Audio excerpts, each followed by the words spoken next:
Hello, welcome to Truck Sim Diaries. In this video series, I record my Euro Truck Simulator 2 gameplay and I use it as a backdrop for my unscripted thoughts and feelings on what's going on in my life and the world around me. Sometimes I'll have a lot to say, sometimes I'll just comment on the gameplay, and sometimes I'll just be quiet. Either way, I'm glad you're here, so let's take a look at where we are and where we're going. And as you can tell, we've got a bit of a special occasion. The truck is all pretty. It is Valentine's Day. So we're going to step away from the regular cargo that we're doing, and we're going to do a Valentine's special.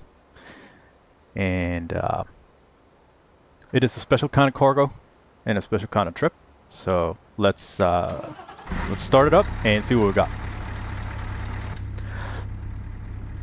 So as you can see, everything is nice and love themed, and that is because it's Valentine's Day, of course, but also the developers of the game, they do these events every now and then for the community where they have different themes. For instance, when a new DLC releases, you do a bunch of missions or jobs, and that can earn you like different. It's just little tokens, trinkets and stuff. Like for instance, the owl here, Raoul. I got him by doing a event when the DLC for Greece was released. So what they're doing now is a Valentine's Day themed event, and you have to do certain set of Valentine's Day deliveries. It is Valentine's gifts is the cargo. You have to do a set number of those, and you get some pretty things. One of the things is a neon heart that you can have in your cab. I really want that. And the other thing is fuzzy dice with hearts. And you know, I figured it can be fun. We'll do a couple of those, or at least one that I'll record. But I figured it was, you know, it's a good opportunity to talk about love.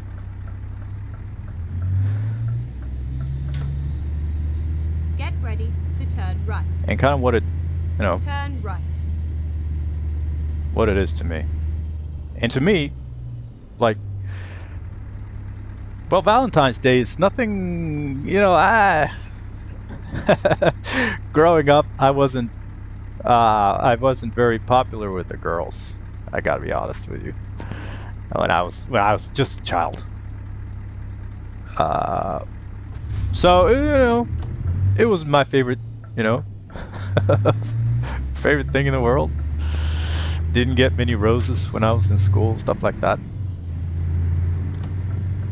And so, you know, I've Keep had left, this. and then turn left. I didn't really like it. It's like I thought of it mostly as a commercial thing for, you know, stores to sell you heart-shaped junk. But you know, growing older, now I have kids, and they get different kind of, you know, holidays and special events that they appreciate, and they, you know, they really like Valentine's Day. And also, like, I talked to this friend of mine. He's Kurdish, and he had one of his, you know, one of the big Kurdish events, like holidays, that he was celebrating. And so we celebrated it together a little bit.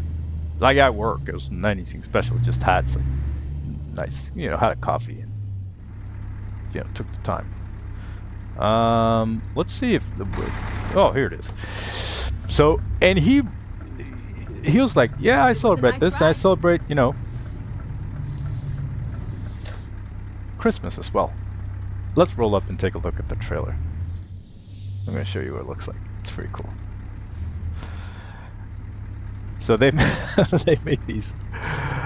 This is Valentine's Day trailer that we're gonna use today. I think it's pretty cute.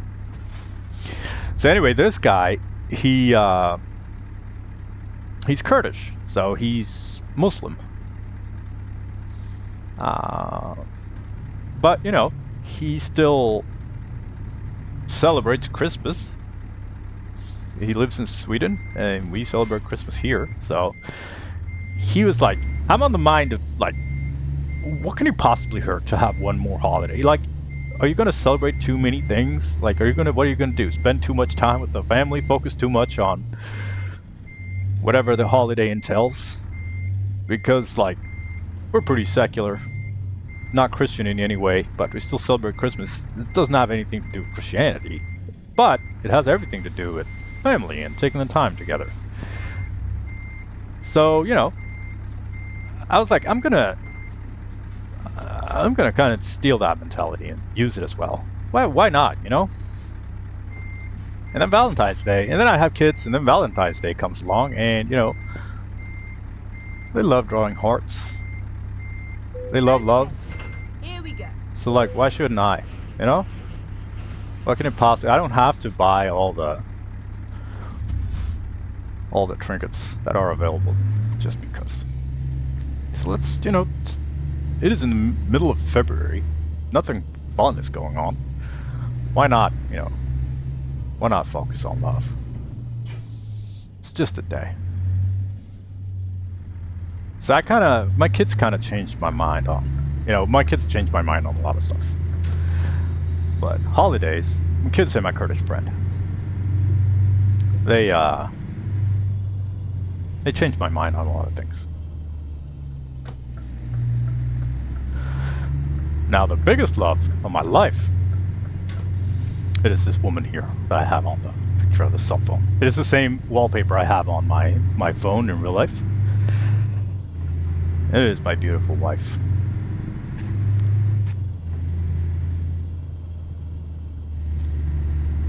Now, this woman... Get ready to turn right. I don't even know where to start with her. Turn right. She's such an amazing human being. And we've been together since early 2008. So, you know, time flies. But still, like, I know her better than anyone, of course. We've lived pretty much all our adult life together. I know her better than anyone. She knows me better than anyone.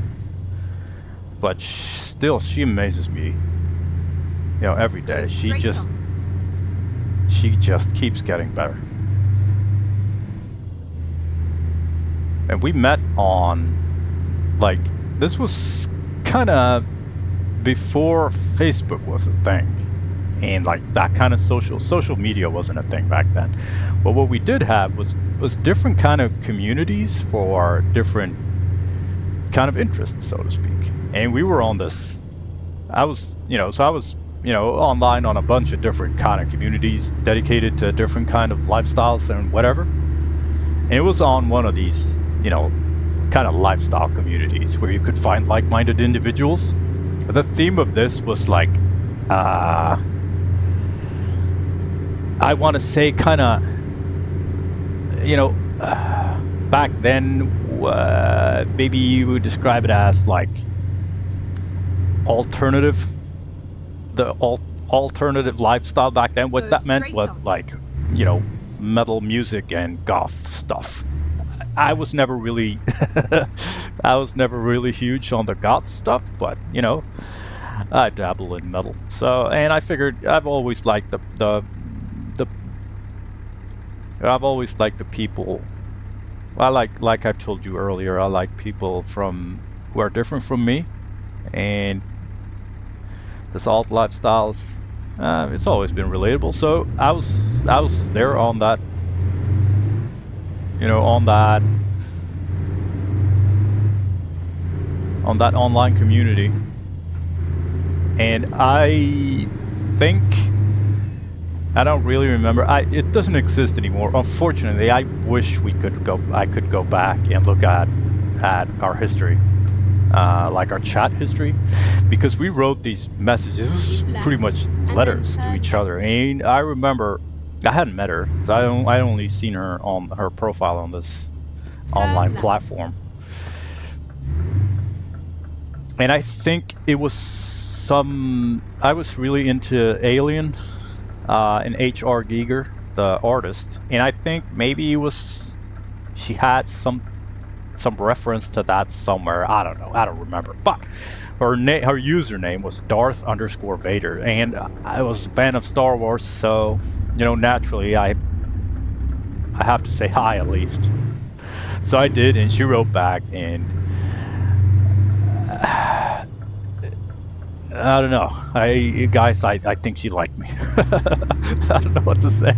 Well, we wrote these really long letters to each other, and to this day I could remember the butterflies you had in your stomach just waiting for her.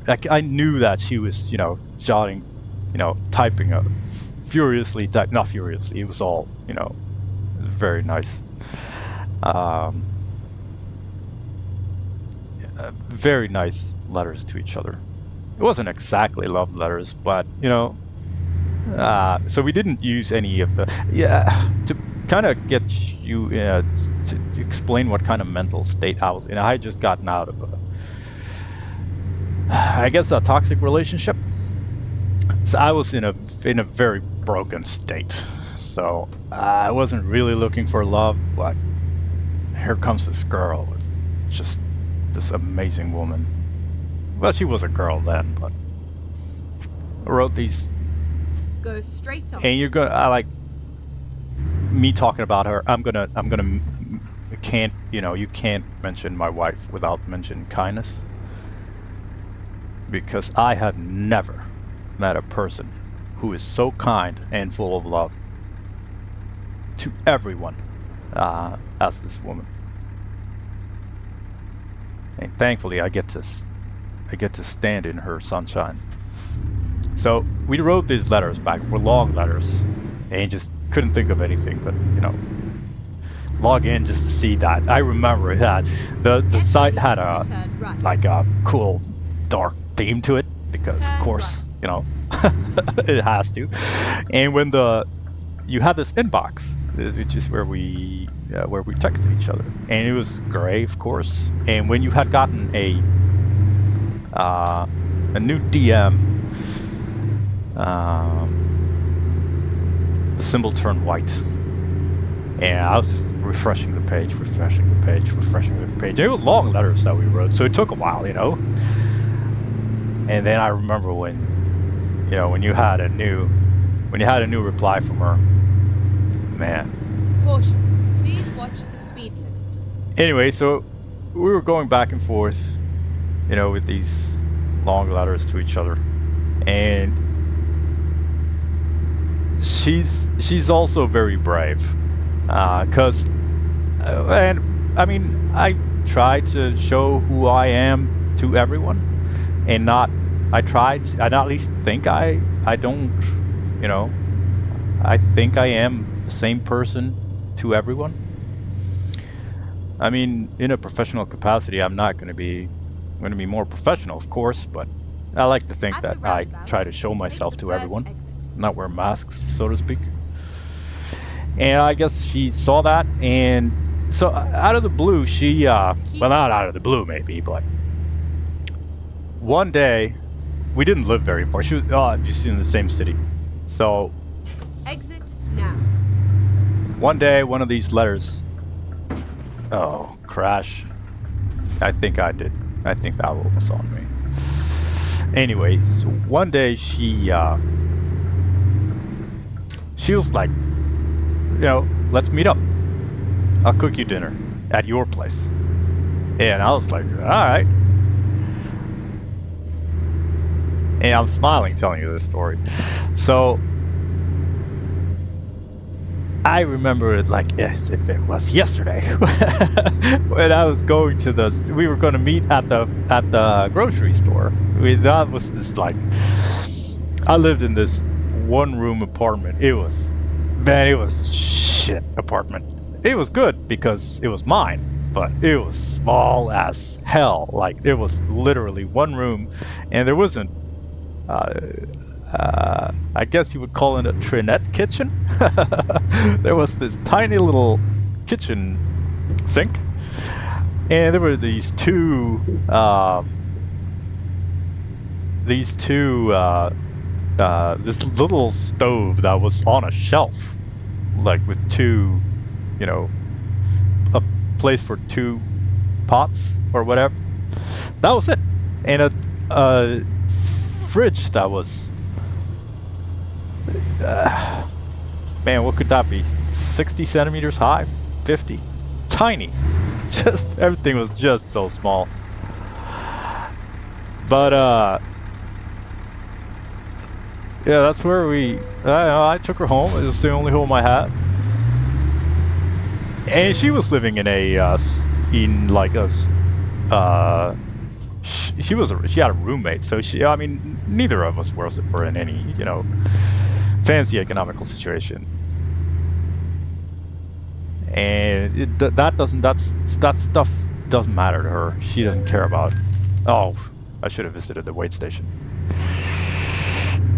Anyway, she doesn't care about what you make. She only cares about who you are. She's still like that. Anyway, so we we met at this grocery store. We were gonna meet up at the entrance, and I remember it as yesterday. And then she comes along, and I see her big smile. She's got gigantic smile that is just, yeah, you could just look at it forever. When she smiles, she can't see. Because she smiles so much, her eyes just turn into little slits. So, and it's all just this big, beautiful smile. And I've been hers since that, you know. I knew that I was in love with her just texting, but from that moment, I have been hers and hers alone. So we went and got groceries. I don't remember what she cooked. I think she does, because she has a memory of a library.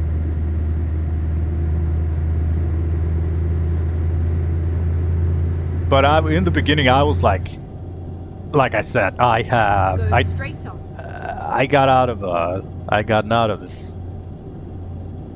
crushing relationship that ended badly. So I was in a very weak state. So I was like, I don't want to rush into anything, or like, I don't want to, you know, I need to protect myself from hurt. But at the same time, I have this girl she just radiates of love and kindness and safety and security. So it's like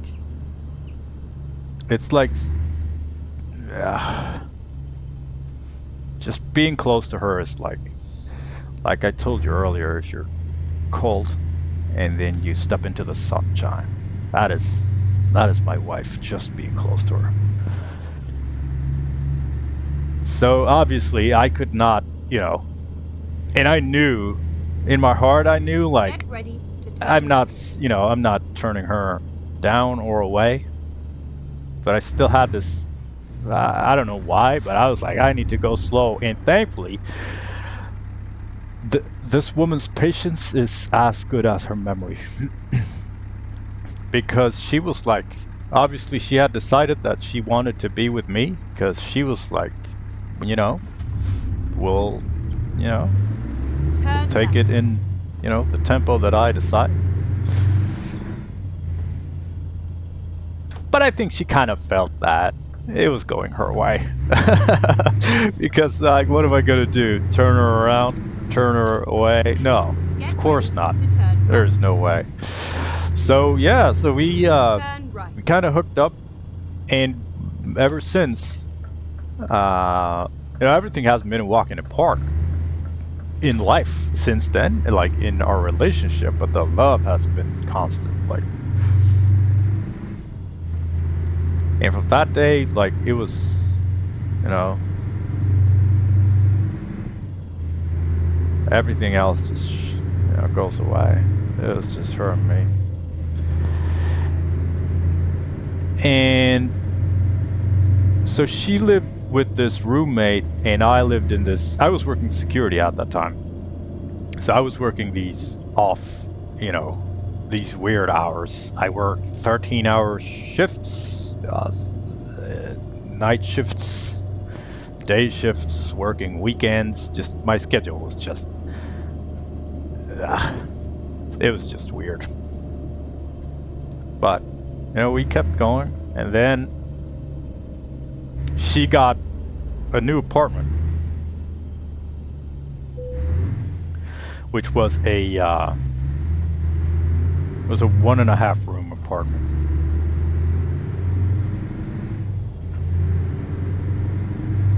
And then we moved into that one. But like, before we moved in, I remember waking up one day and it was my birthday. And we haven't been, I was still living in my apartment, so we hadn't been together for long at all. Maybe a couple months, maybe? I don't know. I don't remember. You can ask her for the timeline. But I woke up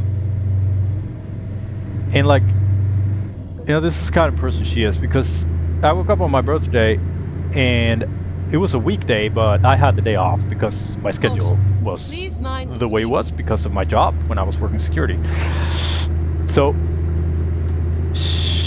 I woke up late, or I don't really remember. She wasn't there when I woke up. That's what I'm trying to get to here. And the details of the story are a little fuzzy, but I'm going to try to tell it the best I can. So I wake up, and I have this riddle. Or she texts me a riddle or something. Because I was playing a lot of video games at the time on Xbox. So it was either in a game, box, where the game disc, where you keep that, or it was a DVD. I don't really remember. But in there was a riddle that, in Swedish, of course, but the translation of it would be something like a Finnish man, like a man from Finland, handles colorful papers or something like that. And we had one comic book stores, and we were going to this comic book store, her and me, regularly, because we were reading a lot of comic books at the time. So I think I didn't quite understand what I was gonna do here, so I think I texted her or called her or something, and she gave me some kind of clue, because I didn't understand what I was going to do or get myself into. But uh-oh.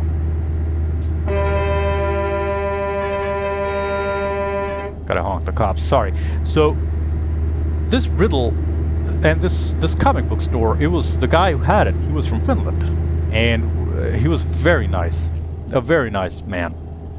And we had talked about like kind of how much we like, both her and me like this guy, and how kind he is to, help you with the comic books. And you can tell that he really loved his job and supported you through whatever. So from her guidance, I understand that I need to go to this guy at the comic book store. I didn't know it. I mean, he recognized me, but it's not like we were, friends or anything. He was, an adult, and I was a young man. So, yeah, there wasn't like he was he never knew my name. Well, maybe he did because I had a subscription, but like we weren't on, a friendly basis or anything. So he was the store owner and I was the client.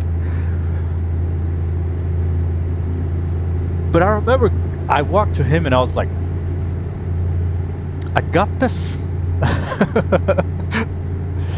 And he was like, he just nodded and reached behind the counter and he gave me an envelope. And I was like, what in the Jason Bourne CSI, no, sorry, CIA spy movie is this? And in the envelope, there was more clues. And I was like, oh my God, I'm on a mission. I'm on a treasure hunt here. And this is the kind of woman my wife is. She thought this up. And I don't remember the details, but I'm gonna try to tell it as good as I remember it, because the clue he gave me led me to the library, like the public library in town. And I had to ask, and there was this, I don't remember how, but the clue was like a designation for a book. Think of it like a ISBN number, that is like the number of a special book, and then a number which I assumed was the page number. So I go to this library and I look for this book and I can't find it. So I asked the staff, the librarian, like, can you help me find this book? I need to look at it. I need to look at this book and look at this page or whatever. And there was some more clues in the letter, but I started with the book and the page. And she was like, oh yeah, let's go find it. It should be on the shelf. And I was like, yeah, I looked at the shelf, it's not there. And she's like, oh. So we had to go, they had another one, so we had to go down the vault in the basement where they, I guess, kept books. Like, it added to the the immersion of the secrecy of whatever in the Da Vinci Code I was doing. So we find this old huge ass book. It was big, and we open it up to the page number, and it was a hand-drawn picture of the interior of the big cathedral is in my city, and a map in the book, or if it was in the clue, I don't really remember. There was a map of the rows of seats in the church, like in the cathedral. Yeah, like I get goosebumps thinking of this, because I was able to, I don't remember what the clues were, but I was able to figure out that it was on one side and one specific bench number. So I was like, oh, I think I know what I do. And I think you understand as well. Like, what do I need to do? So naturally, I go to the cathedral. And the sensation I had going into that cathedral, knowing that I am not here for the same reason as everyone else.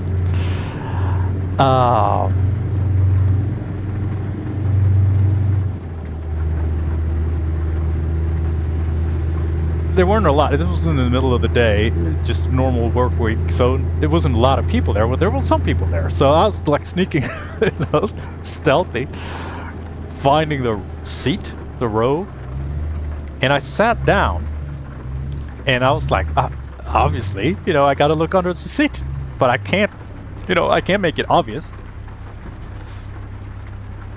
So I sit there, and priest or whatever walks by, he's like, nods, and I was like, yes, hello, much prayer to you too, or whatever. And when no one is looking, I feel with my hand underneath the seat, and there's an envelope under the seat in the cathedral that is meant for me. Yeah, man, oh my God, that was just That was so crazy. And in that envelope, there was, more. There was a key, and then there was a clue that led me to, university, faculty, whatever. That had these lockers. And so I'm not, university student or staff, so I have no real reason to be there, but I'm there either way, being all secret about it. Walking up to this locker, and the key fits, and I open it, and it is more clues. I think there's a Lego kit that I need to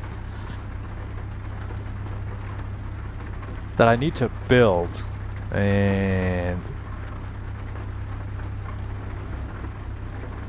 I don't remember the rest, but it ends at my city's train station that has with another key to another locker, and in there is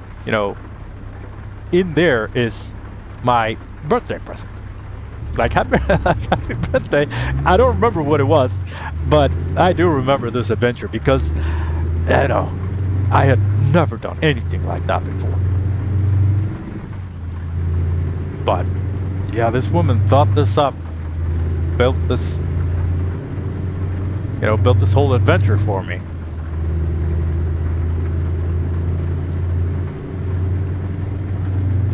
And just pulled through. It was so cool. Just, I would have never even thought of it. And to her, it's like, this stuff like this is just like breathing. Like she can think of so many fun things to do.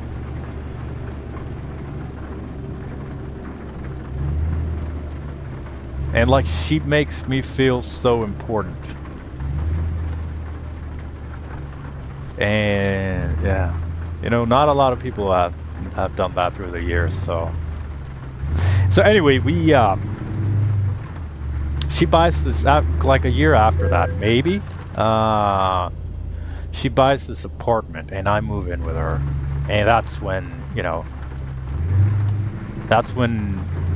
we really start, building a relationship. And I like the person I was, and the state that I was in before I met her. I am just lucky that she decided that she wanted me. Out of all people. Because her and me, we are so very different. We are, we get along very well. Our values are more or less the same. They're different enough to be interesting, but we're on the same page. We're on the same page with, just basic, what do we want in life? The goals. What are we after? Like, how do we want to build our life? What's important? And like, what do we want to do for fun? What don't we want to do for fun? That kind of stuff. But we are so extremely different, her and me, on so many things. And I learned so much from this woman. Like, everything I know about being an adult, I struggle with it, and it just comes so natural to her. She's the single smartest person I've ever met. Both, like, she's emotionally smart, she is book smart, she's clever, she's quick, she's funny. In so many ways, like...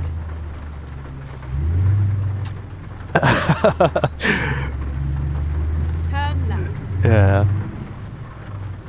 I got this thing where I kind of tease her for a couple different things. Like, she is. There is no denying that this girl, she's a huge nerd. And I've always been, I've always had a soft spot for the nerds. She's the girl with the big math book and the glasses.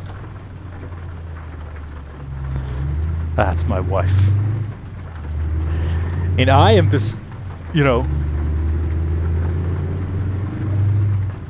just, oh man.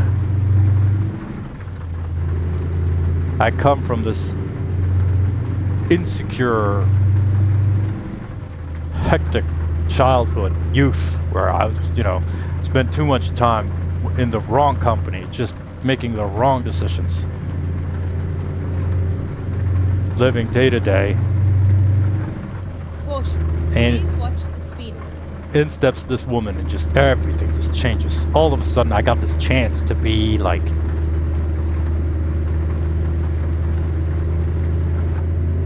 and she expects me to be, you know, this fully functional human, but she knows that I'm not. But she keeps trying, and I am so very thankful for it. I mean, I'm not, you know, I know I'm not a project to her or anything, because I truly feel inside my bones that this woman loves me for who I am, because she supports me like, well, no one has ever supported me through anything, because like I said, I grew up in a very insecure childhood. My parents were just absent. So I have just, like, the first 20 years of my life, I was fighting in the dark. Just not knowing where to go, what to do. And there comes this beacon of safety and hope, and she's just like, no, we're gonna go this way, come on. And it's just such a wild ride.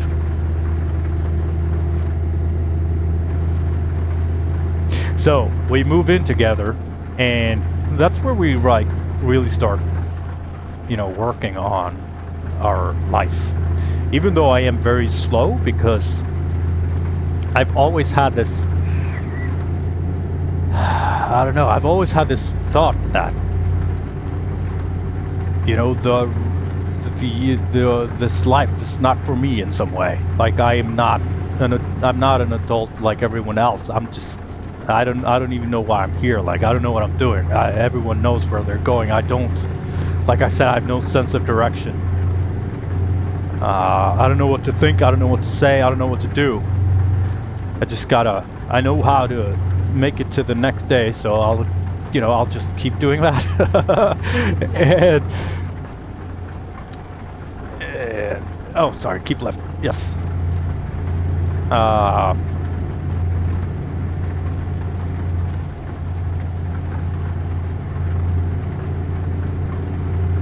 But we start working on this life together, and it's slow. Like I'm slow.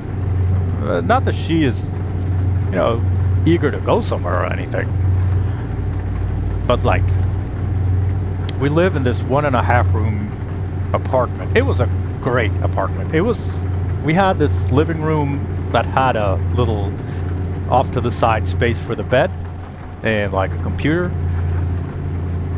a desk, and we just kind of took life as it came for a couple years. And she was like, she always wants to tag along on whatever I'm doing. She's like, let's go together, you know? Keep right, and then exit right. So we spent, you know, the days at work, Right. and then the nights, you know, watching TV series, playing board games, Caution. playing and Please talking mind about speed. different video games. You know, I think I get this impulse of something that I want to do, and she's like, yes, let's go do that. And she's interested. Like, she's been with me to more Air Force museums than anyone should have to suffer from. But she, you know, she wants to, like, I can feel that she wants to see me happy. And like, if there is something that I want to do, she wants to do it too. Like, she doesn't do it for me, but because I want to do it, she also wants to do it with me, of course. And I've never had that before. Like, Exit now.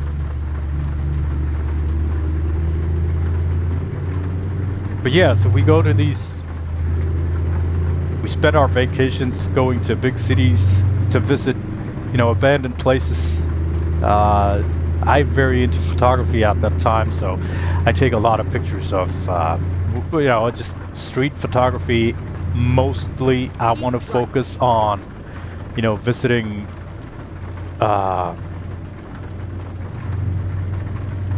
abandoned places that has a bunch of graffiti in them. And you know, she's right there with me. I have this picture of her in an abandoned factory. It's graffiti tags all over the place, and I don't think she was ready for me to take a picture of. She just turns around and she's just this beautiful girl in this worn out factory.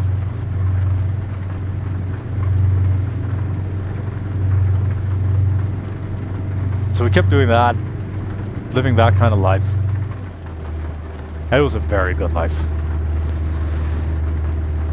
And all of a sudden, like she did with the when she suggested that we meet up she made me dinner. She just like out of the blue, she's just like, you want me to come over and cook you dinner? Like she did that time. Go straight on. One day, you know, I think it was after dinner, she just proposes, just then and there. And of course I want to marry her. So, a couple years later, I think, or maybe 1 year later, I don't really remember, we get married. We have this really small wedding at her parents' cabin, or whatever you're gonna call it. It's outside, you know, in kind of nature. This is very nice. Just a handful of guests, just the closest.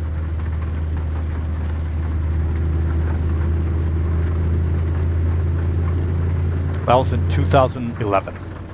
We got married and we took our honeymoon to New York City because we thought, like I told you this earlier, but like we thought that big cities were our thing, and I guess at that point we changed to, like, we're moving away from focusing on big cities and start focusing on nature instead.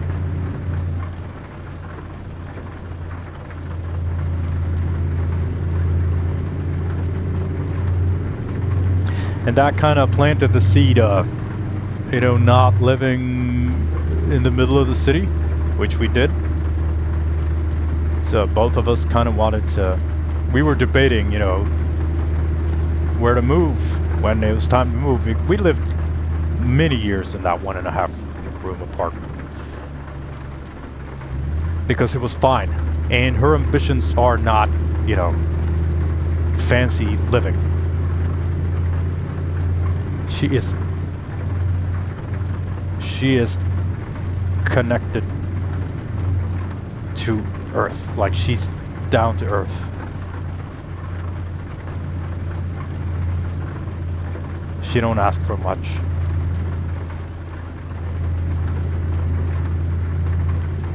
Nothing fancy.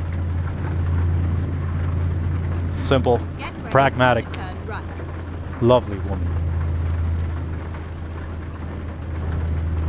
But we kind of figure, you know, we go back and forth with, do we want an apartment or, oh, let's see, do I turn right here? Yeah, I do. And then we decide on, you know, we can't get an apartment, we need to, you know, we need to get a house. And we decide to get this house that we live in still.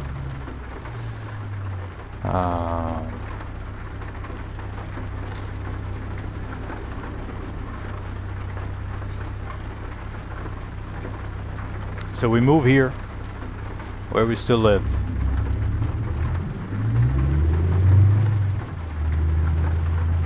And she's, you know, talked about, you know, she wanted a kid. And I was like, I had a bad experience with kids. One of the reasons that I was so broken up before meeting her was that the girl I was with before, she had a daughter from earlier, and I became like that daughter's. Well, that little girl became like my daughter. And then when it ended, obviously I had no right to meet that child anymore. So I was like, I'm not too complicated of a person. At least I don't think I think of myself as not being complicated. I bet you I am. But ever since then, I didn't deal with that emotion that I was carrying that was children equals pain, you know?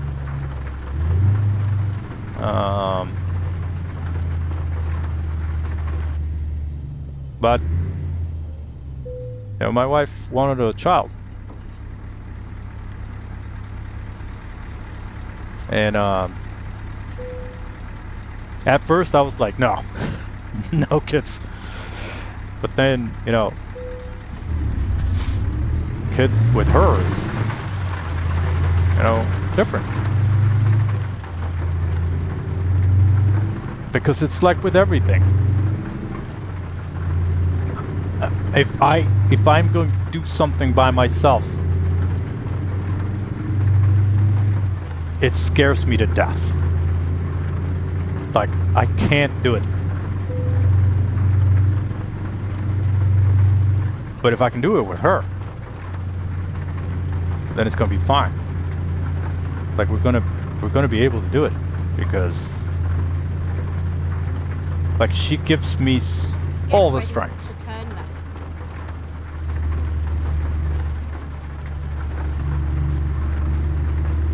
And the confidence, the safety, the security.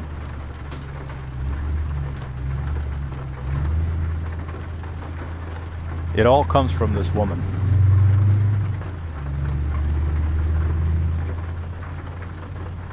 Like, she's shown me what I am capable of to a degree that is unfathomable for me, because I have had, and sometimes I still carry this very dark outlook.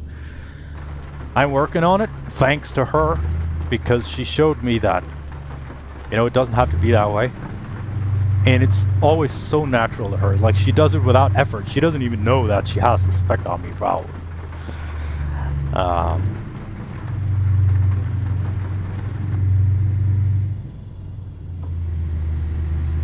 So, like, when I...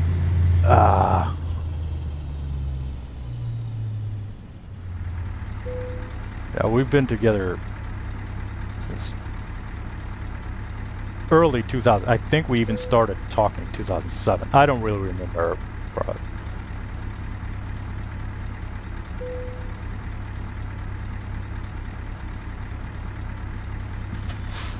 it's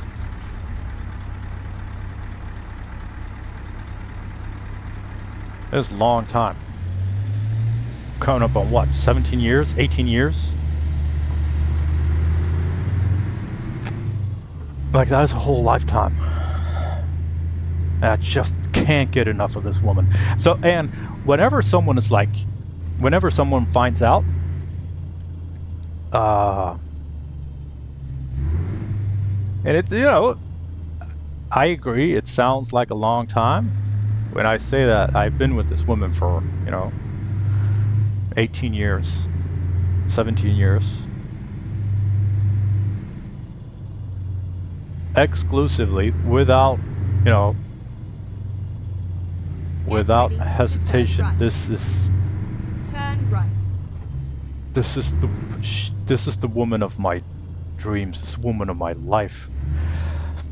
So like when I'm like, well, when someone asks how long we've been together, and I'm like, well, it's it's 16 years, 17 years, or whatever. People are been at the time when people ask, they're like, oh, like good job, as if it's an effort.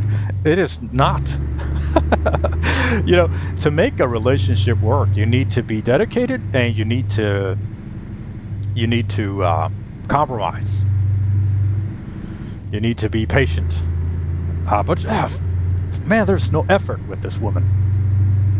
There's no effort for me to compromise. There's no effort for me to be patient with her. Like, she gives me strength. Like, I can do anything with her. Like,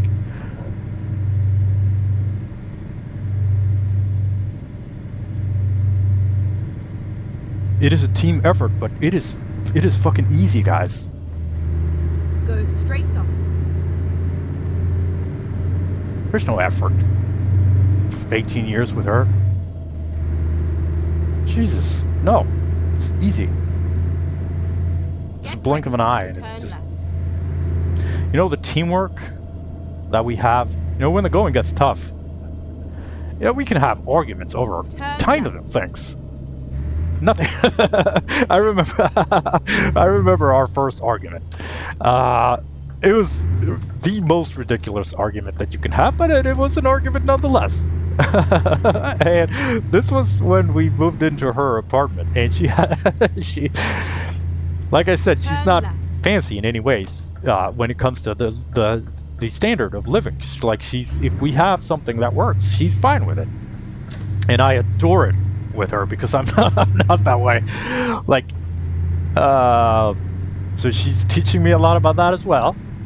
But we had this big big argument over a microwave, and it was old. It was an old microwave. So we moved in 2009, I don't know, 2010. But she had this microwave forever. So think of it. It was probably from the year 2000 or something like that. Which means that it had only rotary knobs. One rotary knob was for the power in wattage, and the other rotary knob was time. Now, I don't use a microwave to heat things up very much. Mostly I use a microwave to thaw things like bread or whatever has been in the fridge. So when I use the microwave, I turn the output to the lowest setting, and she uses the microwave to boil tea water. So she uses it at the highest output setting. So we could have been fine with a microwave that only had two settings, lowest and highest. But anyway, so the argument was that when she makes her tea water, she does not look at the power setting. So she runs her water for a minute, and it's and I used it last, so it's going to be in the weakest power setting, which makes her upset because the water is going to be cold. So the argument was, she thinks I should put it back to the max setting, which according to her is which is the standard setting of a microwave. And I was of the opinion that when you're going to use the microwave, you check two settings before using it. You check the output power and the time setting. That way you can just leave it at whatever you were leaving it on, and there's no such thing as a standard setting on a microwave. Ridiculous little argument. But it was a fun argument. And that's the kind of arguments that I've had with this woman. It is not hard to spend a lifetime with her. At all.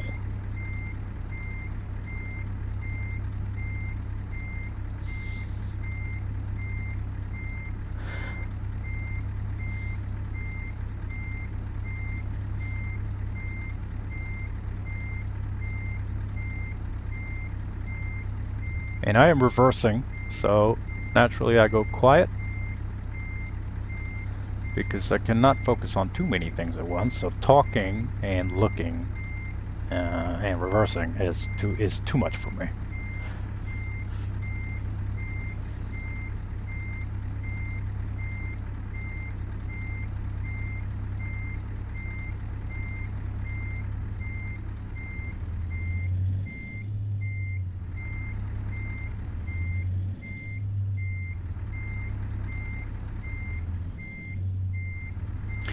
So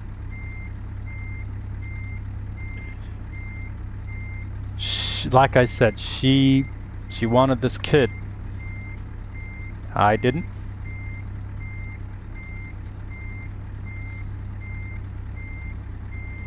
But she helped me understand that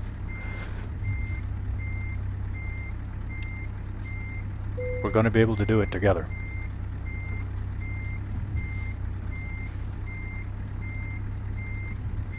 And she was right.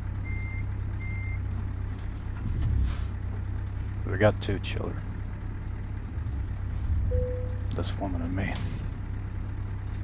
Okay, we're here. Let's hop out and take a look at the truck. I'm not going to do this Valentines stuff. It's just this once. Not going to do it for too long. I'm going to get the heart, but then that will go back to normal. But I mean, I got to agree, it is kind of pretty with the purple and pink. Let's take a look at some stats. Okay. We went from Pristina to Kapakaj for 491 kilometers using 37 liters per 100 kilometers. Took us 45 minutes. Cargo was 24 tons of Valentine's gifts. I don't really know what that would be, but chocolates, hearts, all the good stuff.